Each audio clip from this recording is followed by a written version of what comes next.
I wouldn't have thought that Robotnik had unlimited power. Also, one funny thing too is, if Robotnik's animations, he can only take damage whenever his bald body gets hit. Yeah, that's right. If a fireball touches his head, it won't hurt him.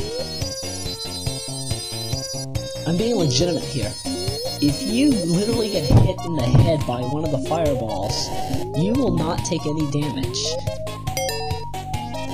You will not get knocked back. I mean, I've tested it out at least 19 times during this playthrough, and 19 of 19 times it has worked. How confusing is that? You have to love the physics of Dr. Ivo Robotnik. In fact, even if his head touches the spikes, you have to. His body must be touching the spikes, or else you won't take any damage. I mean, there's this one part in Scrap Brain Zone Act 3 where if you do it, you can actually clip through the wall. I don't show it off because I'm obviously not really in the mood to check out all the bugs that this game has. I mean, look at that! I just went through the fire. You literally have to be condensed within an enemy projectile for at least half a second just to react to taking damage. That is ridiculous!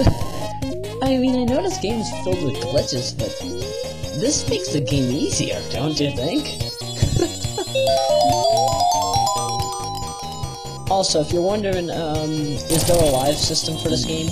No, there's not a live system for this game. I mean, because you have a level select where you can go to any level at any time, yeah, there is no live system. It's basically Sonic CD. Basically Sonic CD for the Genesis style. And, this is 3 minutes and 45 seconds is actually a normal time for stages such as this. There are actually much bigger stages, which I'll be getting to later on. And, they take relatively this amount of time. However, if you're as good at the game as I am, it's pretty easy to get through everything right off the bat. And no, I did not use a strategy guide or save states while trying to figure this out. I just did this blindly, and I'm like, okay, this is where I have to go. One thing that Marky does mention in the hints during the SSRG topic, he says, like, if you don't know where the capsule is on your first try, what you can do is you can let the timer run out, and the screen where, like, it'll then scroll the screen right to the capsule where it shows Sonic destroying it. And, yeah, that way you at least know a bit of a sense of where it is. That way you don't lose that easily the next time you play. But yeah, and another thing that I haven't mentioned about the whole time up feature. If you have an animal and you run out of time, I actually haven't tried this out yet, but if you have an animal and you run out of time, you actually will get a little bit of a time bonus. Yeah, you'll get some extra time. So you'll have to wait for yourself to get away from where that animal. Sorry, why do I keep saying enemy? Where that animal originally was, and then you basically have about like 30 or 20 seconds, I think. Again, I haven't checked it out yet, so I don't know how much time it really is.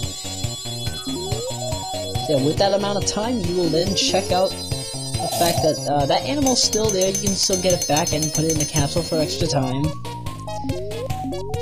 And, boobity bing, I guess. I don't know what that term means, but I've been saying it for, years. Literally, I've been saying boobity bing for, like, 7 or 8 years.